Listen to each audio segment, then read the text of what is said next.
ಕಿಚನ್ದು full tiles ಎಲ್ಲ clean ಮಾಡ್ತಾ ಇದ್ದೀನಿ. ಸೊ ಹೊಸ ನಾರು ತಗೊಂಡಿದ್ನಲ್ಲ, ಸೊ ನೀಟಾಗಿ ನೋಡಿ, ನೀಟಾಗಿ ವಾಶ್ ಆಗ್ತಿದೆ. ಸೊ ಬರ್ತಿದೆ ಅನಿಸುತ್ತೆ, ಅಷ್ಟು ಕೈಗೆಲ್ಲ ಹಾರ್ಡ್ ಅನಿಸಲ್ಲ, ಸಾಫ್ಟಾಗಿ.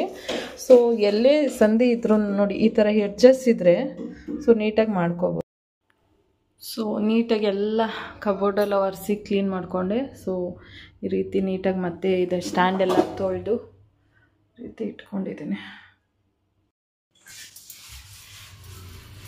ಇಲ್ಲೆಲ್ಲ ಆಯಿಲ್ ಥರ ಆಗಿದೆ. ಸೊ ಹಾಗಾಗಿ ಇಲ್ಲೆಲ್ಲ ನೀಟಾಗಿ ಒರೆಸ್ಕೊತಾ ಇದ್ದೀನಿ. ಇದು ಟೈಲ್ಸ್ ಎಲ್ಲ ಎಷ್ಟು ಇಲ್ಲಿ ಮನೆ ಕಟ್ತಾ ಇರೋದ್ರಿಂದ ಎಷ್ಟು ಧೂಳು ಅಂದರೆ ಮನೇಲಿ ಹೇಳೋಕ್ಕಾಗಲ್ಲ, ಅಷ್ಟು ಧೂಳಿದೆ ಮನೇಲಿ.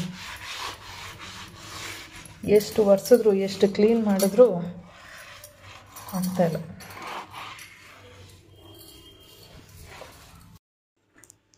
ಸೊ ಎಷ್ಟು ಧೂಳಿದೆ ಅಂತ ನೋಡಿ, ನೀಟಾಗಿ ಈ ಥರ ಹಾಕ್ಕೊಂಡು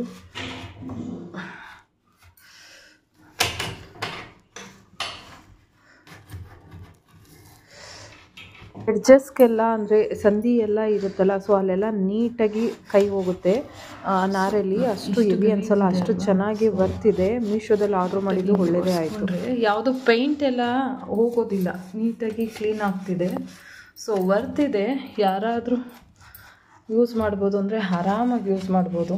ನೋಡಿ ಒಂದೇ ಬೆರಳಲ್ಲಿ ಈ ರೀತಿ ಸೊ ಕ್ಲೀನ್ ಮಾಡ್ಕೋಬೋದು, ಅಷ್ಟು ಬರ್ತಿದೆ. ಫಾರ್ ಎಕ್ಸಾಂಪಲು ನೋಡಿ, ಇಲ್ಲಿ ಇಷ್ಟು ಡಸ್ಟ್ ಇದೆ ಅಲ್ವಾ, ಸೊ ನೋಡಿ, ಸೊ ನೋಡಿ ಎಷ್ಟು ಕ್ಲೀನ್ ಆಯಿತು. ಸೊ ನೀಟಾಗಿ ಕ್ಲೀನ್ ಆಗ್ತಿದೆ. ಸೊ ಈ ಮನಿ ಪ್ಲ್ಯಾಂಟ್ ಬಾಟಲ್ನೆಲ್ಲ ಕ್ಲೀನ್ ಮಾಡಿ, ಸೊ ವಿಂಡೋಸ್ ಎಲ್ಲ ಕ್ಲೀನ್ ಆಯಿತು. ಸೊ ನೋಡಿ, ಇಲ್ಲಿ ಕನ್ಸ್ಟ್ರಕ್ಷನ್ ನಡೆಯೋದ್ರಿಂದ ಸೊ ಮನೆಯೆಲ್ಲ ಫುಲ್ಲು ಡಸ್ಟು ಹೇಳಬೇಕು ಅಂದರೆ. ಸೊ ನೋಡ್ತಾ ಇದ್ದೀರಲ್ಲ, ಎಲ್ಲ ಕ್ಲೀನ್ ಆಯಿತು. ಕಬೋರ್ಡ್ ಎಲ್ಲ ಇದನ್ನೆಲ್ಲ ಒರೆಸ್ಕೊಂಡಿದ್ದಾಯಿತು. ತೇಜು ಸ್ಕೂಲಿಂದ ಬರೋಷ್ಟರಲ್ಲಿ ಅವ್ನಿಗೆ ಬೆಂಡೆಕಾಯಿ ಅಂದರೆ ತುಂಬ ಇಷ್ಟ ಅಲ್ವಾ, ಹಾಗಾಗಿ ಗೊಜ್ಜು ಮಾಡೋಣ ಅಂತ ಹೇಳಿ ಬೆಂಡೆಕಾಯಿ ಗೊಜ್ಜು ಮಾಡ್ಕೊತಾ ಇದ್ದೀನಿ ಅವ್ನು ಬರೋಷ್ಟರಲ್ಲಿ. ಸೊ ಎಲ್ಲ ಕ್ಲೀನ್ ಎಲ್ಲ ಆಯಿತು. ಸಂಜೆಗೆ ಮತ್ತು ನೈಟ್ಗೆ ಬೆಂಡೆಕಾಯಿ ಗೊಜ್ಜಾಗುತ್ತೆ ಅಂತ, ಅದಕ್ಕೆ ಚಪಾತಿ ಅಥವಾ ದೋಸೆ ಮಾಡ್ಕೊಳ್ಳೋಣ ಅಂದ್ಕೊಂಡಿದ್ದೆ. ಅವ್ನು ಬಂದಮೇಲೆ ಮಾಡೋಣ ಅಂತ ಅಂದ್ಕೊಂಡು ಸೊ ಎಲ್ಲ ಪ್ರಿಪೇರ್ ಮಾಡಿಕೊಂಡೆ.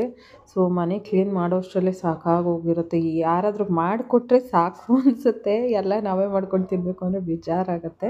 ಅವ್ನು ಸ್ಕೂಲಿಂದ ಬರೋಷ್ಟರಲ್ಲಿ ಯಾಕೋ ತುಂಬ ಹುಷಾರು ತಪ್ಪಿಬಿಟ್ಟ.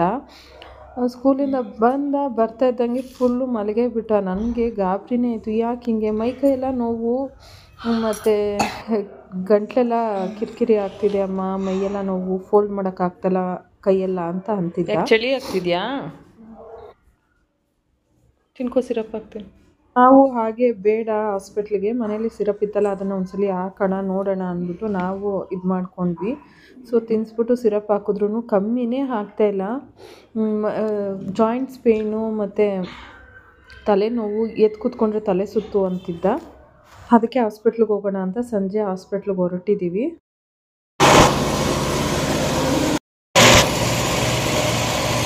ಇದು ಶನಿವಾರ ಮಾರ್ನಿಂಗ್ ವ್ಲಾಗು.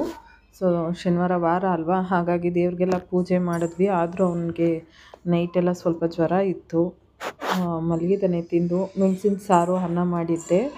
ಸೊ ಗಂಟ್ಲೇನಾದರೂ ಕಿಚ್ಕಿಚ್ಚಿದ್ರೆ ಅದು ಸ್ವಲ್ಪ ರಿಲೀಫ್ ಆಗುತ್ತೆ ಅಂತ ಹೇಳಿ ಮೆಣಸಿನ ಸಾರು ಅನ್ನ ಎಲ್ಲ ಮಾಡಿ ತಿನ್ನಿಸ್ದೆ. ಬಟ್ ಊಟನೇ ಸೇರ್ತಿಲ್ಲ ತೇಜುಗೆ ಯಾಕೋ. ಸೊ ನೋಡೋಣ ಅಂತ ಅಂದ್ಬಿಟ್ಟು ಹಾಸ್ಪಿಟ್ಲಿಗೆ ಕರ್ಕೊಂಡೋಗಿ ತೋರಿಸಿದ್ರು, ಸ್ವಲ್ಪನೂ ಕಮ್ಮಿ ಆಗಿಲ್ಲ. ಒಂದು 5 days ಹಾಗೇ ಇರುತ್ತೆ ಅಂತ ಹೇಳಿದ್ದಾರೆ ಡಾಕ್ಟ್ರು. ನೋಡೋಣ ಅಂದ್ಬಿಟ್ಟು ಆಯಿತು. ಇವತ್ತು ಏನಾದರೂ ಅದೇ ರೀತಿ ಇದ್ದರೆ ಒಂದ್ಸಲಿ ಹೋಗೋಣ ಅಂತ, ಸಂಜೆ ಮೇಲೆ ಹೋಗೋಣ ಅಂತ ಅಂದ್ಕೊಂಡಿದ್ದೀವಿ. ಮತ್ತು ಅವ್ರು ಹೇಳಿದ್ದಾರೆ 5 days ಅಂತ. ಬಟ್ ನಮಗೆ ಅವ್ರು ಆ ಥರ ಇರೋದು ನೋಡಿದ್ರೆ ಗಾಬರಿ ಆಗುತ್ತೆ ಹೇಳಬೇಕು ಅಂದರೆ. ಹಾಗಾಗಿ ಸಂಜೆವರೆಗೂ ವೆಯ್ಟ್ ಮಾಡೋಣ ಅಂತ. ಹಾಗೂ ಅಮ್ಮನ ಮನೆಗೆ ಹೋಗಿ ದೃಷ್ಟಿಯೆಲ್ಲ ತೆಗೆಸ್ಕೊಂಡು ಕೆಂಪು ನೀರಲ್ಲೆಲ್ಲ ಬಂದ್ವಿ. ಸೊ ನೋಡೋಣ ಇವತ್ತು ಸಂಜೆವರೆಗೂ ಆದರೂ ಕಮ್ಮಿ ಆಗಿಲ್ಲ ಅಂದರೆ ಮತ್ತೆ ಒಂದ್ಸಲಿ ಹಾಸ್ಪಿಟ್ಲಿಗೆ ಹೋಗೋಣ ಅಂತ ಹೇಳಿ ಡಿಸೈಡ್ ಆಗಿದ್ದೀವಿ. ಇದು ಶುಕ್ರವಾರದ ಶನಿವಾರದ ವ್ಲಾಗ್ ಆಗಿರುತ್ತೆ. ಹೀಗೆ ನಮಗೆ ಸಪೋರ್ಟ್ ಮಾಡ್ತಾಯಿರಿ. Keep watching. Thank you for watching the video.